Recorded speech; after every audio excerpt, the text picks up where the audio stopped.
დასაქმების შესაძლებლობების მოძიება და ონლაინ სივრცეში ინტეგრაცია ციფრული ტექნოლოგიების გამოყენებით. რეგიონებში მცხოვრები ქალებისათვის დისტანციური სამსახური რეალური შესაძლებლობაა ეკონომიკური დამოუკიდებლობის მისაღწევად.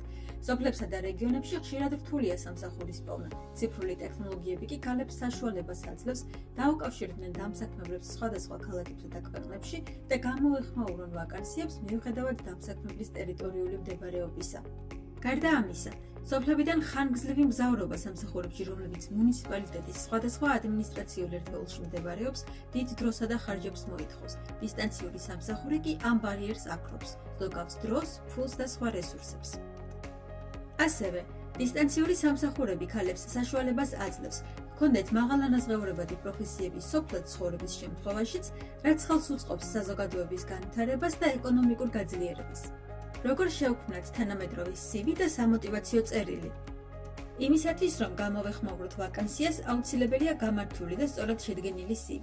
თანამედროვე CV უნდა იყოს მოკლე, 1 ან მაქსიმუმ 2 გვერდი.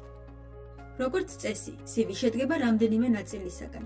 პირველი ნაწილი ეთმობა პერსონალურ და საკონტაქტო ინფორმაციას.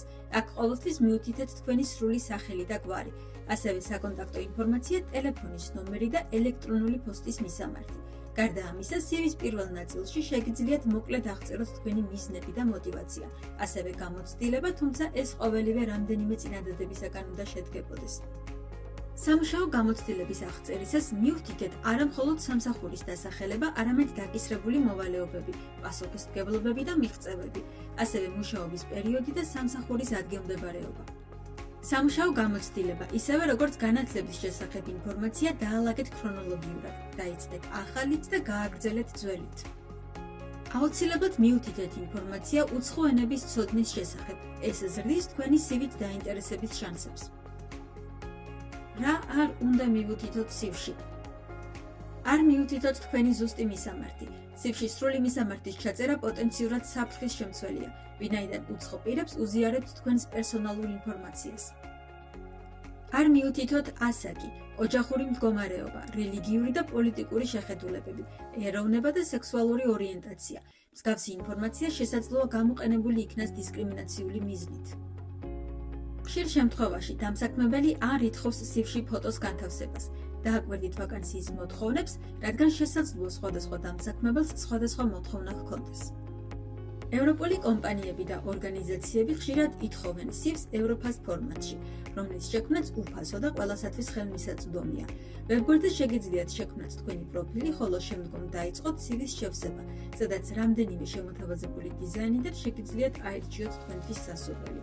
ხოლო ახალი ინფორმაციის დამატების შემთხვევაში შეგიძლიათ უბრალოდ განაახლოთ ძველი შაბლონით CV-ს ხელმეორედ შექმნის ნაცვლად.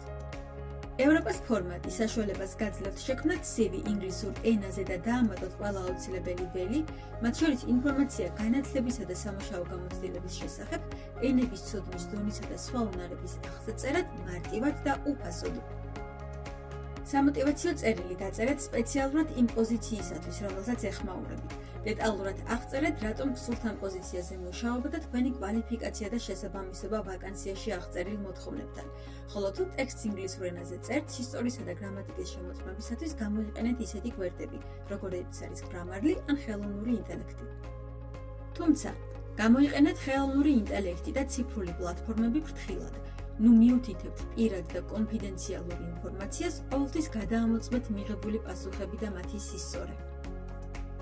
ციფრული პლატფორმების გამოყენებით ინტერვიუსათვის მომზადება. დისტანციური სამსახურებისათვის გასაუბრება უმეტესად ციფრული პლატფორმების გამოყენებით ხდება. ასეთი აპლიკაციები, როგორებიც არის Zoom და Teams, დაგეხმარებათ დაგეგმოთ ინტერვიუ პოტენციურ დამსაქმებლებთან მსოფლიოს ნებისმიერ წერტილში.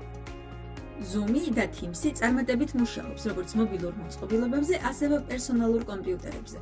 Zoom-ში ონლაინ შეხვედრის დასაწყებად საჭიროა რეგისტრაცია, ხოლო აპლიკაციის დაყენებისა და რეგისტრაციის შემდეგ შეხვედრის ორგანიზატორმა ამ შემთხვევაში დამსაქმებელმა უნდა ჩანიშნოს ონლაინ ინტერვიუ და აპლიკაციის მიერ გენერირებული შეხვედრის კოდი გაგიზიაროთ.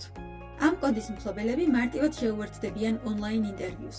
ხშირად ელექტრონულ პოსტაზე კოდთან ერთად არის ლინკი, რომელზე დაწყებებითაც პირდაპირ გადახვალთ შეხვედრის ოთახში, სადაც შეხვედრის ორგანიზატორი დაგიშვებთ უშუალოდ შეხვედრაზე. მსგავსი ციფრული პლატფორმებით გთავაზობთ მაღალი ხარისხის აუდიო და ვიდეო გამოსახულებას, ეკრანის გაზიარების ფუნქციას და შეხვედრების ვიდეო და აუდიო ვერსიების ჩანაწერის გაკეთებას. ხოლო თუ კი ონლაინ შეხვედრის დროს სახლში ან საზოგადოებრივ ტრანსპორტში იმყოფებით და თქვენ ზოგს უკან მიმდინარე მოვლენების გაზიარება არ გინდათ, აპლიკაციას საშუალებას გაძლევთ თავად აირჩიოთ ვირტუალური ფონი. სად და როგორ მოვიძიოთ დისტანციური სამსახურები?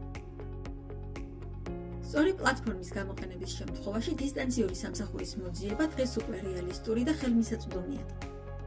საერთაშორისო ვაკანსიები ძირითადად ქვეყნდება ისეთ საიტებზე, როგორებიც არის LinkedIn, Indeed და Glassdoor, სადაც შესაძლებელია ფილტრის გამოყენება და მხოლოდ remote პოზიციების ნახვა.